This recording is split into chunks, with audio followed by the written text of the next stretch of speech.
Eu estava aqui lendo o livro de Ruth. Gente, esse livro nos traz muitos ensinamentos, muitas lições de vida para a nossa vida. Porque Elimeleque e Noemi, eles foram um casal que eles saíram da terra deles, né? Saíram da onde eles moravam, mesmo Deus falando que não eram para eles ir para terras estrangeiras e nem para casar com estrangeiras que poderiam fazer com que eles servissem aos deuses deles. Eles saíram de Belém de Judá e foram para Moabe, porque a fome era extrema. Então Elimeleque tomou a decisão de salvar a família dele e de ir embora, né? E seguir para outra cidade. E conta ali na história que Elimeleque morreu, né? E que Noemi ficou com seus 2 filhos, Malom e Quilion, né? E eles se casaram com mulheres moabitas, que tem o nome de Orfa e de Ruth. E essa mulher nos dá muitos ensinamentos. Porque fala lá que eles viveram por 10 anos e aí morreu os 2. E Noemi ficou viúva e com os 2 filhos mortos. Ficou sozinha. E ficou com as 2 noras dela. Gente, nora e sogra é 2 situações desafiadoras. Quem é casado sabe que a sogra é uma segunda mãe.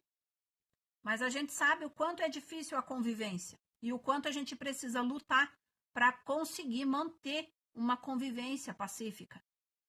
Porque muitas vezes uma palavra, uma resposta inconveniente pode causar um atrito, pode causar uma confusão. Então, é um desafio muito grande que a gente tem.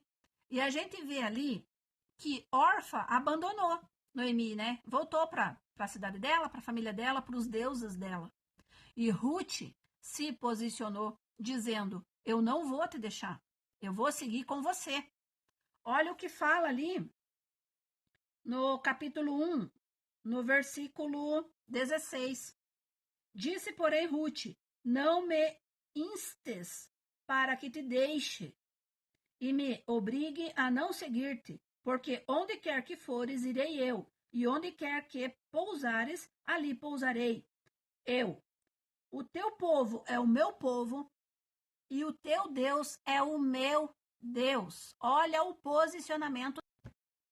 Noemi estava tão chateada, tão desgostosa da vida, tão preocupada em como ia ficar a situação dela, que tem um versículo lá, depois quando ela decide, né, realmente a voltar para Belém de Judá, que ela ouviu que o Senhor lembrara do seu povo, dando-lhe pão. Então isso significa que tinha acabado lá o tempo de fome, e ela estava voltando para sua terra, sem o marido e sem os 2 filhos, e uma nora já tinha ido embora, então Ruth, que era uma das noras, estava indo com ela. E ela fala assim, ó, quando ela chega lá, ela fala assim: não me chames Noemi, chamai-me Mara, porque grande amargura me tem dado o Todo-Poderoso. Ditosa eu parti, porém o Senhor me fez voltar pobre. Porque, pois, me chamareis Noemi, visto que o Senhor se manifestou contra mim, o Todo-Poderoso me tem afligido. Assim voltou Noemi da terra de Moabe com Ruth, sua nora, a moabita, e chegaram a Belém no princípio da saga da cevada.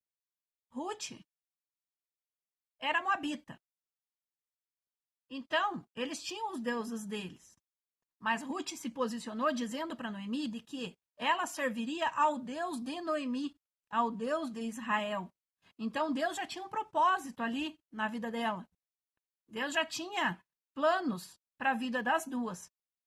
Mas não fala o tempo que tudo isso levou para acontecer.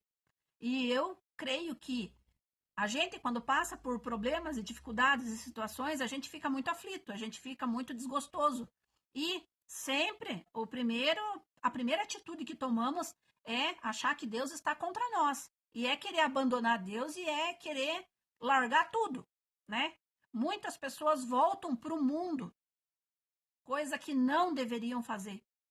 Mas a gente aprende que quando a gente está com Deus, que Deus é provedor e que Deus tem um plano para a nossa vida. Mesmo que a gente não entenda, mesmo que na hora ali a gente está passando por luta, provação e dificuldade e a gente não consegue ver qual é o plano de Deus. Porque Deus não fala para nós, Ele simplesmente faz. E, seguindo ali, leia essa história para você entender. Deus tinha um plano na vida de Ruth. E ela se casou com Boaz, que era um homem muito rico já da família de Noemi, e teve um filho chamado Obed. Quem foi Obed? Fala para mim, quem foi Obed? Obed foi pai de Jessé, pai de Davi. Então, olha a geração da família ali. O quanto Deus foi bondoso, o quanto Deus foi misericordioso, o quanto Deus abençoou essa mulher, Noemi, e é a mulher Ruth, sua nora, que tomou a decisão de não abandoná-la e de seguir com ela, independente do que acontecesse. Deus já tinha um propósito para a vida delas, mas elas não sabiam. Assim como quando a gente não sabe qual é os planos de Deus para nossa vida, a gente fica ansioso, a gente fica preocupado, a gente fica reclamando.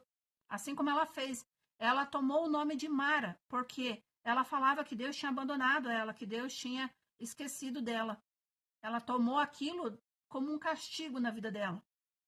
E Deus já tinha um plano, um propósito na vida dela, para fazer ela ser conhecida na geração de todos os povos. Então ali, olha o que as mulheres falam para ela ali, ó. Lá no capítulo 4, versículo 14. Então as mulheres disseram: Noemi, seja o Senhor bendito, que não deixou hoje de te dar um neto, que será teu resgatador, e seja afamado em Israel o nome deste. Ele será restaurador da tua vida e consolador da tua velhice. Pois tua nora que te ama, o deu à luz, e ela te é melhor do que 7 filhos. O que ela fez por Noemi, provavelmente os filhos dela não fariam. Então a gente sabe o quanto Deus tem um plano na vida da gente, né? Em tudo o que Ele faz, em tudo o que acontece na nossa vida. E ali fala exatamente como Boaz era. Boaz era um homem bom. Boaz era um homem fiel a Deus, um homem temente a Deus. Olha como que Boaz tratava os funcionários dele, os colaboradores dele. Olha o que ele fala lá no capítulo 2, versículo 4. Eis que Boaz veio de Belém e disse aos segadores: O Senhor seja convosco. Responderam-lhe eles: O Senhor te abençoe. Então Boaz era um homem muito bom, onde ele cumpria todos os deveres dele. Tanto que ele foi atrás do resgatador de Ruth antes de tomar ela por esposa. Deus colocou um homem bom na vida dela, que pôde dar continuidade à geração, à família de Noemi e de Ruth. Deus